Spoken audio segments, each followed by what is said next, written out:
আজ চলে এসেছি বাঙালির অত্যন্ত প্রিয় মুগের ডালের রেসিপি নিয়ে, তাও আবার মাছের মাথা দিয়ে। এই মাছের মাথা দিয়ে মুগের ডাল বলতে বাঙালি কি অজ্ঞান, তবে তারই মাঝখানে কয়েকজন আছে যারা মাছের মাথা দিয়ে মুগের ডাল খেতে ভালোবাসে না। তো সেটা তো আর কিছু করার নেই, সেটা তার পছন্দের ব্যাপার। আজকে আমার রেসিপি মাছের মাথা দিয়ে মুগের ডাল। চটপট করে দেখে নাও আজকের রেসিপিটা। এখানে দুটো বড় মাছের মাথা নিয়েছি, কাতলা মাছের মাথা নিয়েছি। কাতলা মাছের মাথা দিয়ে এই মুগের ডালের টেস্টটা অত্যন্ত সুস্বাদু হয়। অন্যান্য মাছের মাথা দিয়ে বানাতেই পারো, কিন্তু কাতলা মাছের মাথা বেস্ট। একটা বড় সাইজের কাতলা মাছের মাথা নিয়েছি, মাথাটাকে বেশ ভালো করে ধুয়ে পরিষ্কার করে নিয়েছি। এইদিকে একটা কড়াইয়ের মধ্যে বেশ কিছুটা সর্ষের তেল দিয়ে মুগের ডালটা দিয়ে দিলাম। আমি এখানে ডালটাকে শুকনো কাপড় দিয়ে বেশ ভালো করে মুছে নিয়েছিলাম, কেননা ডালের মধ্যে তো অনেক পাউডার দেওয়া থাকে, ধোবো না, আগে ভাজবো তেলের মধ্যে, তার জন্য আর ধুইনি। ডালটাকে বেশ ভালো করে মুছে নিয়ে তেলের মধ্যে বেশ ভালো করে লাল করে একটু ভেজে নেব। তোমরা যদি চাও তো তোমরা ধুয়েও ভাজতে পারো, আমার মনে হয় না ধুয়ে ভাজাটাই বেটার, তাতে ভাজাটা বেশ ভালো হয়। দেখো এখানে দিয়ে দিয়েছি পরিমাণ মতন জল, স্বাদ মতো লবণ, আর 1 চামচের মতন চিনি, আর অল্প করে একটু হলুদের গুঁড়ো। সমস্ত কিছুকে বেশ ভালো করে মিশিয়ে নিয়ে ডালটা সেদ্ধ করে নেব। এখানে আমি প্রেশার কুকারে ইউজ করছি না, আমি এই কড়াইয়ের মধ্যে ডালটা সেদ্ধ করব। তাতে করে ডালটা খেতে খুব সুস্বাদু হবে। এদিকে ডালটা সেদ্ধ হতে থাক। এখানে আবারও একটা কড়াই বসিয়ে নিয়েছি, কড়াই দিয়ে দিচ্ছি অল্প করে একটু লবণ আর হলুদ। তেলটাকে বেশ ভালো করে গরম করে নেওয়ার পর দিয়ে দিচ্ছি এখানে মাছের মাথাগুলো। মাছের মাথাগুলো আমি আগের থেকে আর লবণ মাখাইনি, এই কড়াইয়ের মধ্যেই লবণ হলুদ দিয়ে দিয়েছি। এই তেলের মধ্যেই মাছের মাথাগুলোকে উল্টে পাল্টে বেশ ভালো করে ভেজে নেব। তবে হ্যাঁ, বেশ ভালো করে লাল করে কিন্তু মাছের মাথাগুলো ভেজে নিতে হবে, মাছের কাঁচা গন্ধটা থেকেই যাবে। আচ্ছা বলো তো দেখি আমার ভিডিওগুলো কেমন লাগছে, আর যদি ভালো লেগে থাকে একটা লাইক করে আমার পাশে থেকো। যদি ইউটিউব থেকে দেখছো আমার চ্যানেলটা সাবস্ক্রাইব করে দিও, আর ফেসবুক থেকে দেখলে আমার পেজটা ফলো করে দিও। এবার মাছে মাথাটা ভাজা হয়ে গেছে, কথা বলতে বলতে মাথাটা তুলে নিয়েছি। কড়াইয়ে আবার কিছুটা সর্ষের তেল দিয়ে তাতে দিয়ে দিলাম গোটা গরম মশলা, 2টি শুকনো লঙ্কা, আর 1 চামচের মতন গোটা জিরে। ফোড়ন থেকে মিষ্টি একটা গন্ধ বেরিয়ে এলে দিয়ে দিচ্ছি এখানে একটা কুচি করে নেওয়া পেঁয়াজ। পেঁয়াজটাকে বেশ লাল করে একটু ভেজে নেব।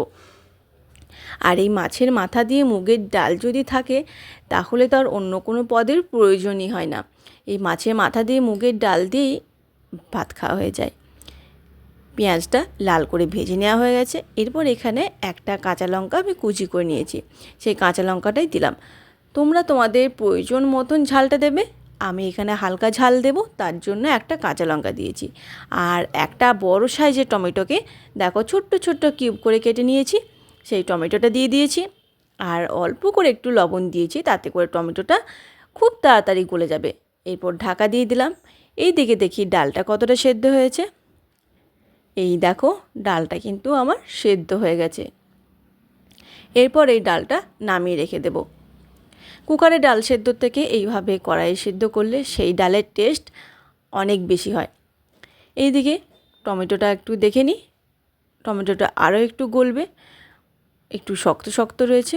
বেশ ভালো করে সমস্ত কিছু নাড়াচাড়া করে আবারও ঢাকা দিয়ে দেব।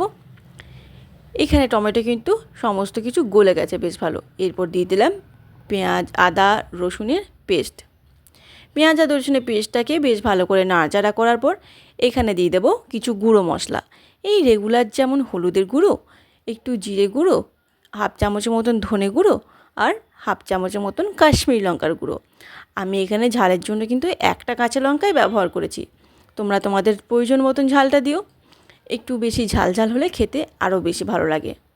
গুঁড়ো মশলাগুলোকে মশলার সাথে বেশ ভালো করে মিশিয়ে নিয়ে কষিয়ে নেব, যতক্ষণ না মশলা থেকে তেল ছেড়ে আসছে। সব রান্নার মশলায় একটু ভালো করে তেল ছেড়ে আসলে, ভালো করে একটু কষিয়ে নিলে সেই রান্নার স্বাদ কিন্তু অনেক ভালো হয়। মশলা কষানো হয়ে গেছে, এরপর ভেজে রাখা মাছের মাথাটা দিয়ে দেব। মাছের মাথাটাকে বেশ ভালো করে নাড়াচাড়া করে টুকরো টুকরো করে নিয়ে মশলার সাথে ভালো করে মিশিয়ে নেব। মিশিয়ে কিন্তু কষে নেব, তাতে করে মাছটা খেতে বেশ ভালো লাগবে।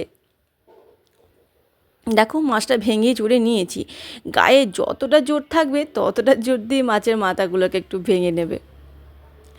হয়ে গেছে মাছের মাথাটাও কষানো আমার মশলার সাথে।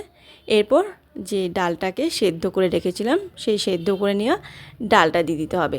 হ্যাঁ, তোমরা যারা মনে করেছে না একটা গন্ধ ওঠে কাঁচা মাছের, তারা এইভাবে মাছের মাথাটা মশলার সাথে বেশ ভালো করে কষে নিয়ে দেখো, আর কোনো রকম গন্ধই উঠবে না। সেদ্ধ করে রাখা ডালটা দিয়ে দিলাম। এরপর সমস্ত কিছুকে বেশ ভালো করে মিশিয়ে নেব। আমাদের মাছের মাথা দিয়ে মুগের ডাল প্রায় রেডি হয়ে গেছে। সমস্ত কিছুকে ভালো করে মিশিয়ে ফুটিয়ে নিলেই রেডি হয়ে যাবে মাছের মাথা দিয়ে মুগের ডাল। দেখো বেশ ভালো করে ফুটে এসেছে। এরপর দিয়ে দিচ্ছি এখানে হাফ চামচের মতন গরম মশলার গুঁড়ো, এইটা কিন্তু অবশ্যই দিও। আর হাফ চামচ ঘি, আর কিছুটা পরিমাণ ধনেপাতা কুচিয়ে রেখেছিলাম সে ধনেপাতাটা। এই গরম মশলার ঘিটা অবশ্যই দিও, তা না হলে সে মুগ ডালের স্বাদটা ঠিক পাবে না। আর ধনেপাতাটা অপশনাল, তোমরা যদি চাও তো দিও, আর তা না হলে কোনো ব্যাপার না। দেখো কতটা সুন্দর হয়েছে, কতটা লোভনীয় দেখ। গরম ভাতের সাথে পরিবেশন করার জন্য একেবারে রেডি আমাদের মুগের ডাল। গরম গরম ভাত নিয়ে বসে পড়ো, আর কেমন লাগলো কমেন্ট করে অবশ্যই জানিও। বাড়ির সকলকে ভালো রেখো, তোমরা সবাই সুস্থ থেকো। দেখা হবে পরের রেসিপিতে। টাটা।